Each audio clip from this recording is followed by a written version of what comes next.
strange. Yes. Oh, yes. Hi. Hello. I'm Tosh Berman. This is Tea with Tosh. And our very special guest, who happens to be assemblage, artist, a drawer, a man about town, a filmmaker, in my opinion, one of the great filmmakers of the entire universe, Bruce Conner. Hello, Bruce. Hello, Tosh. Oh, Bruce. Hey, you're coming through real clear. Yes. How's San Francisco lately? Yes. Very good. Mm-hmm. So what kind of art do you do, Bruce? Spaghetti art, generally. Yeah, what is spaghetti art exactly? Exactly. Is it That's sort of like what a squiggle? I've been working on. Oh, yeah? Am I making enough noise here? I think you are. But, well, is your shirt sort of a good example of your spaghetti art? Well, it's really based on the spaghetti theory of art. Oh, yes, yes. When I went to New York when I was about 18, sublet an apartment, the Uh-huh.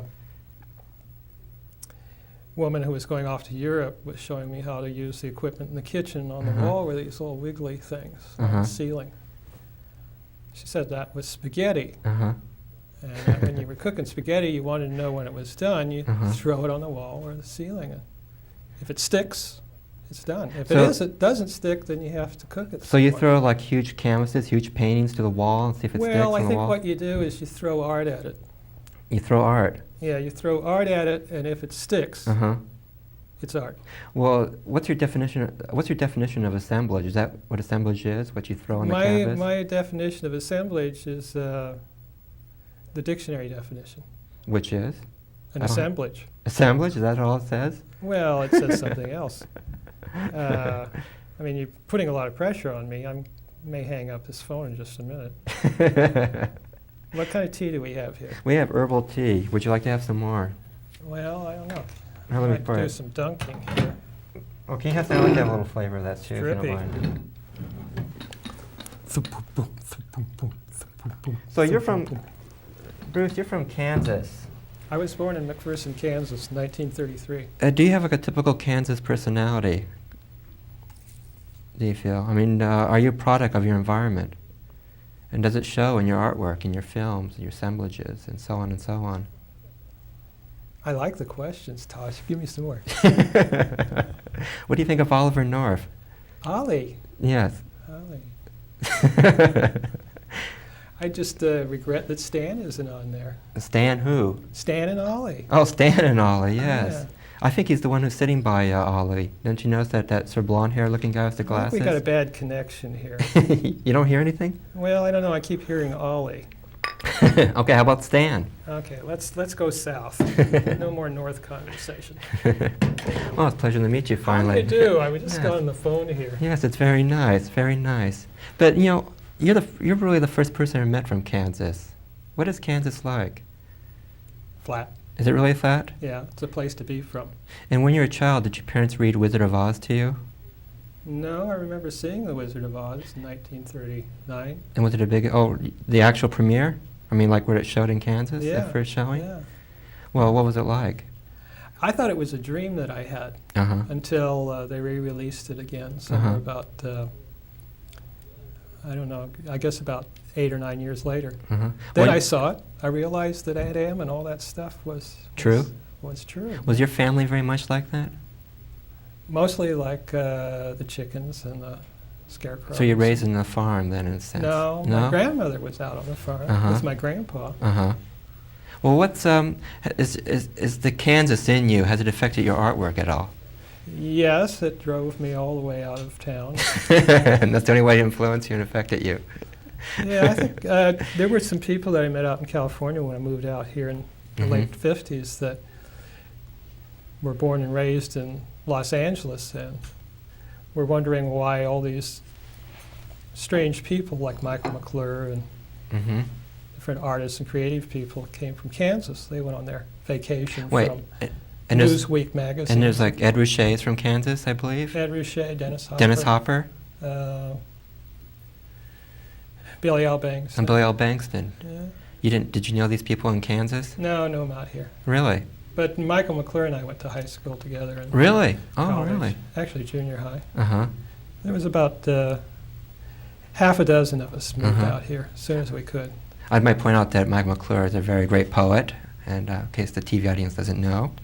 And You moved next to me in San Francisco, I think towards the end of 1957. was I a good neighbor? Absolutely. You gave the most perfect Munibus imitations. Oh yeah, how did that go? You remember those imitations? No, was it good? I was going to ask you to do one for Oh, me. it's sort of like that, or No. You know, you'd go around the apartment. You know, you and Wally and, Mhm. and Shirley were half a block from me. Mm-hmm. And you would scuttle around the apartment, moving your feet very quickly. Uh-huh. And you'd go to different places. And when you get to a point, you would have your arms like this, Mm-hmm. and you'd go, and then you'd make the noises to the next stop. That's very interesting because to this day I don't drive. I take buses everywhere, Right. and it must be in my childhood that bus thing Must came be through. an inherent subjective experience that Yes. influences you in that It's respect. strange. It's a funny thing. I have like a phobia about buses, about leaving buses. I'm afraid the door won't open on time. Uh-huh. You know anything about that?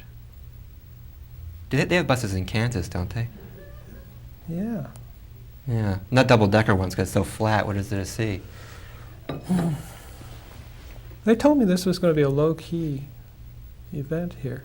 It is low-key. Yeah, well, I thought I could, sort of rest a little bit. Would you just sort of keep on? Oh, You got sure, some take- more take your time. questions. I have tons of What do you questions. have over here? I have like 12 questions. Yeah. I'm You gonna- better start. I'm going to ask you one of these questions. I haven't. It was these. I've been. I already mentioned 6 questions to you already, Oh, and you've been Yeah. answering quite efficiently. Uh-huh. I might we add. might be able to finish up Okay. real quick. Well. Okay. Question number 2. Do you see? Is there a connection between like assemblage and film? I mean, how did you get into like working in artwork, paintings, to collages, to assemblage to film? What was the process? What led you to film, especially? That's what I'm interested Well, I in. was obsessed with movies. Went to movies all the time when I was a kid. Did you? Got involved in film societies. Uh huh. Did collages when I was in high school. Uh huh. Nobody taught filmmaking Uh huh. in the 1950s in colleges. Uh huh. It was only in the middle of the 60s that they started. So the only way I learned how to do any film was to go be involved in film series, and finally met Stan Brakhage, who was a filmmaker in Colorado. And then when I moved to San Mhm. Francisco, Larry Jordan showed me some basics of editing, and I made my first movie, a movie. Mm-hmm. It's basically a collage. I didn't own a camera. Mm-hmm. And film is a whole series of strips of film spliced together. And if you were Mhm. to look at some of the films, holding them in your hands like this, Mhm. you would see that's a series of images. And sometimes those images are part of what I'm working on rather than what's on the screen. Mm-hmm. Where'd you get? Because you use old film clips and old film footage. Where do you get these films? And where do you? Is there a place that? Well, you should buy them through film archives, Uh-huh. film libraries, Uh huh. and get clearances unless they're public domain. Mm. And so you have to buy the rights. When I made my first film, I didn't have any economics to put into film at all. Mm. So my way of doing it was to buy a bunch of home movies, condensations of Hopwell and Cassidy and stuff. And I didn't own a camera. It was Uh-huh. the cheapest way to make a movie at the Uh-huh. time. And my intention with that movie was to make it a part of an environment, Mhm. 1958. Well, didn't you? I think you brought a film with you, didn't you? Yeah, this is a movie that I shot myself. Finally, after I made a movie, I Uh-huh. bought a camera.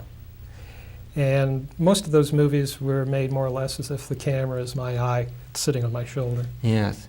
And in 1964, I came back to San Francisco from the East Coast and Uh-huh. had a show at the Batman Gallery Oh yes. Uh huh. I remember that. in San Francisco. It was a 3-day show, 24 Mhm. hours a day. Mm-hmm. 24 hours a day. Yeah, Was that the first 24-hour art exhibit? It was the first 72 nonstop art exhibit with the artist There. held within the confines behind the walls, and then the stone was rolled away 3 Uh-huh. days later. Uh huh. So did you go out and talk to the public or the people who went to see Yeah, the art? they came in there. Huh. So I brought my camera with me, and I Uh-huh. shot a film. Uh huh. And while I was there, Vivian, who's a friend of mine from Massachusetts, Uh-huh. came with her friend Carl. Mm-hmm.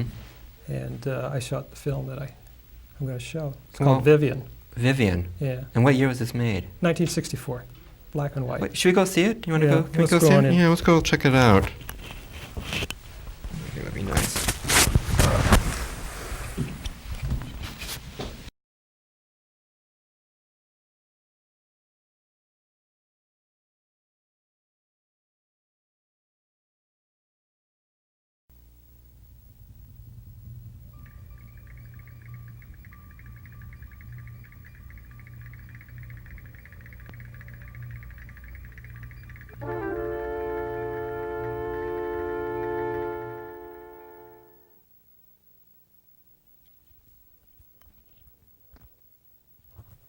Well, Bruce, I thought it was very good.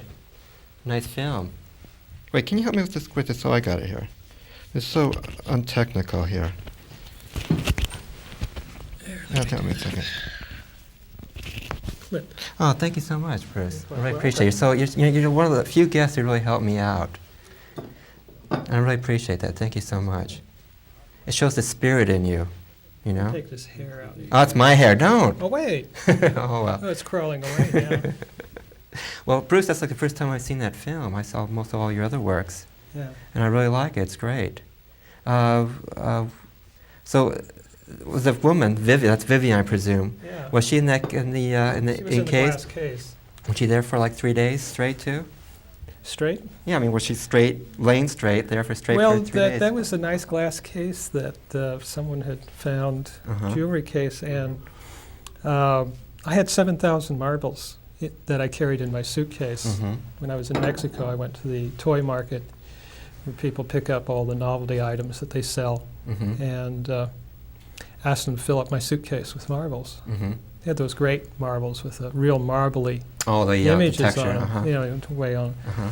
And so the marbles kept getting moved around. Sometimes they'd be on the floor or in the suitcase or on the top of the case, in the case. And Mhm. the case was open so that anybody who wanted to get inside of the case could, Mm. just in case. And so Vivian came by with her friend Carl, and she was taking photos of the Mhm. show and of me, and then I was filming in Mhm. there also, and noticed that she was getting in the case Mhm. on camera. So I filmed that, and this show was reviewed in the newspaper, or at Mhm. least commented on. Mm-hmm. They sent a photographer in. At that time, I was asleep in the back room, Mhm. and Bob Levine's brother was there. Mm-hmm. I told him the photographer came in to explain that he was Bruce Conner. Mm-hmm. So his picture was in the paper. So there's like 2 or 3 Bruce Connors in this world, isn't there? Quite a few. I was going to have a Bruce Conner convention at one time. When I had a show at University of Chicago, I first met some people who came Mm-hmm. there because a friend of theirs was an engineer living in Connecticut. Mhm. It was a Bruce Conner. Mm-hmm. And then after that, I got a news clipping from the Lincoln newspaper Mhm. that Bruce Conner had just been born. Mm. And I was having a lot of ego identification problems at those days. So I went to the library and checked Mhm. out the telephone directories, Boston Public Library, Uh-huh. starting with states starting with A, and looking through all the directories, looking for Bruce Conner. If Uh-huh. you're really looking for yourself, it's one of the best. And did you ways. find yourself? I found myself all over. I stopped finally in Garland, Texas. That's my problem, because I'm a Tosh, and I can't find that many Toshes in the No. phone book. No, And I've been sort of lost ever since then. I'd I think, gone back. I think it connects with that bus thing I have, that bus problem I have. Mhm. Yeah. The pieces that were in that show were some collages, assemblage pieces, 2 sculptures. Big black one Mm-hmm. is called Resurrection, Mm-hmm. and the white one is called The Bride. Mm-hmm. There was my suitcase, Mm-hmm. the 7,000 marbles, Mm-hmm. which gave people an opportunity to take home their own personal art Mhm. object.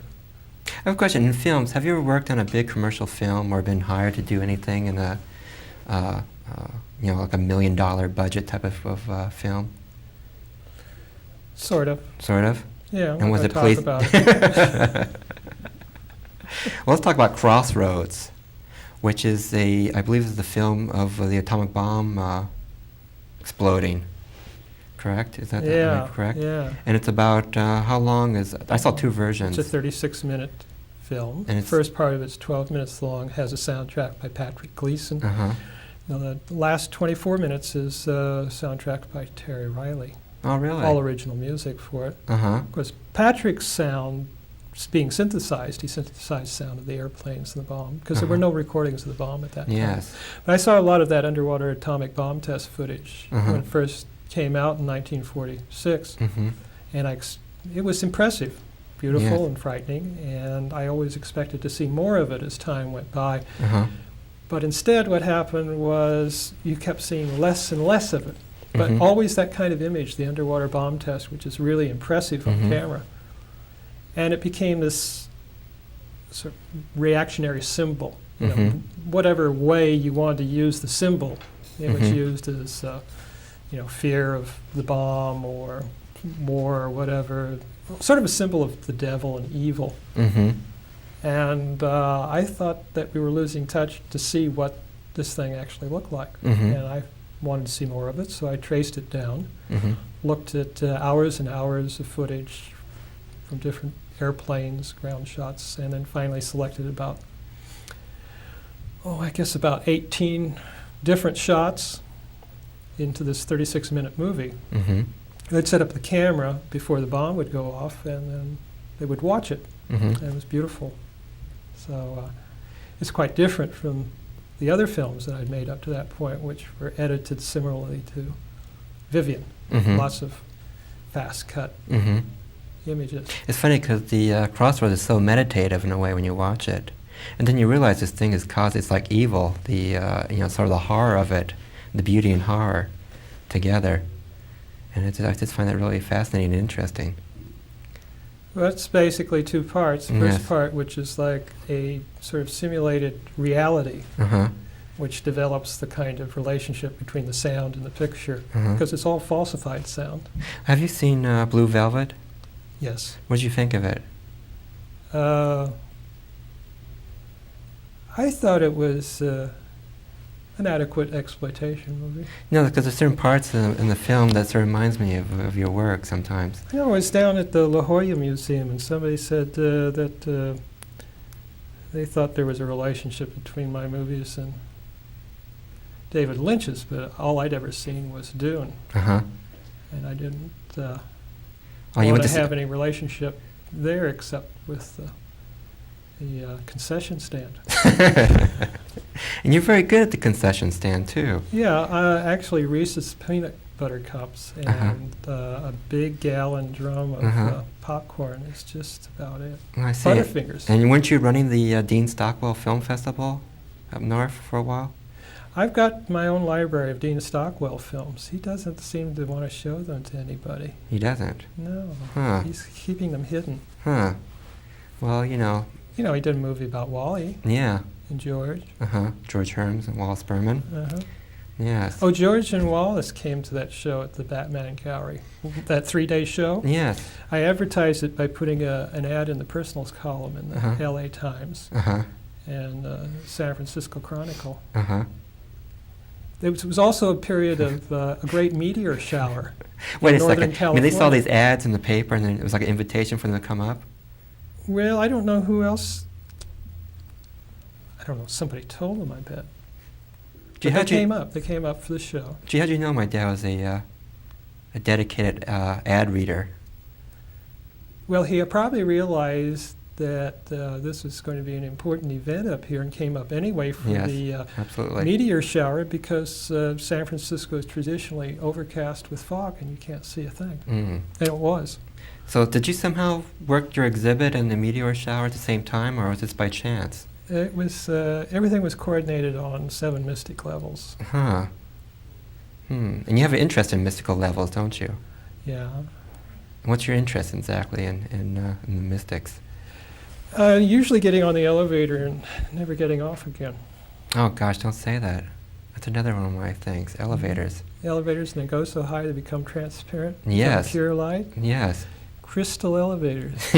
You just sort of disappear after a while, I think, if you get on Mhm. a certain floor.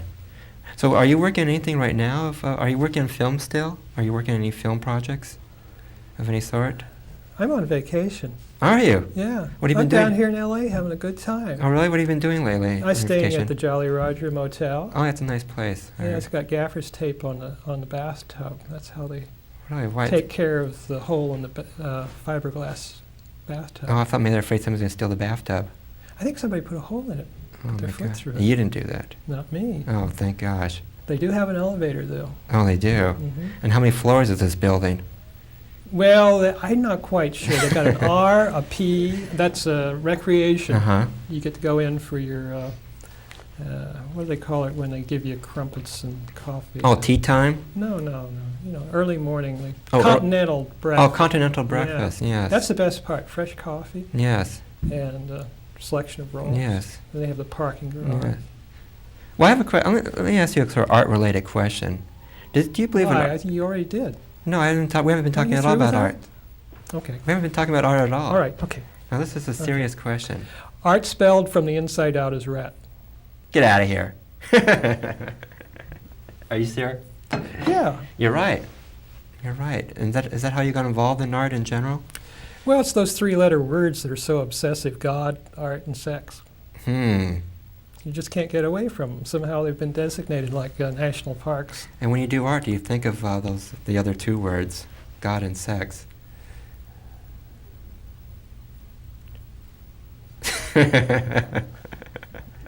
Well, let me ask you another How portrait about art your bus question. imitation? Pretty good. Pretty good. That reminds me. See, you haven't forgotten. Of course not. Now, I want to know, can an artist exist outside the art world and be an artist? Well, Or is there a possibility of a that? tree falls in a forest and no one's there to hear it. Yes, Is there a sound? yes, yes. So I get questions a lot about that, by people asking me. There's so many artists these days that are trying to exhibit their works everywhere, trying to get a gallery and stuff like that. Well, that's the only way that art seems to exist. You know, you stick it on the wall, and if it stays there, it's art. Mm-hmm. It's a social, political, economic designation, and outside of that, there doesn't seem to be, although people stretch it, Mm-hmm. it seems to be that's the basic connotation, Mm-hmm. because everything that seems to be developed around these phenomenal events is called art, Mm-hmm. appears to be a social one. Mm-hmm. And I've always considered it a social one, Mm-hmm. because why should it be called art Oh, well, otherwise? spaghetti. I mean, it's spaghetti. You know, it's marks on a piece of paper, or it's sounds that you hear, Uh-huh. or you're playing with the kids in the backyard. Uh-huh. And some people like to play with kids in the backyard, and then they grow up and they still play with kids in the backyard. Mhm. They call it performance pieces or dances or art. Art. Do you want to go I don't know if it's dancing good after the for show? you. You want to go dancing after the show? What time is the show over? I think it's really it's over now, isn't it? The show? Yeah, the show is over now. Oh. Yeah, I got my dancing shoes. Oh, great. Well, Bruce, thank you so much. Let's go dancing sometime, shall Right. we? I have to.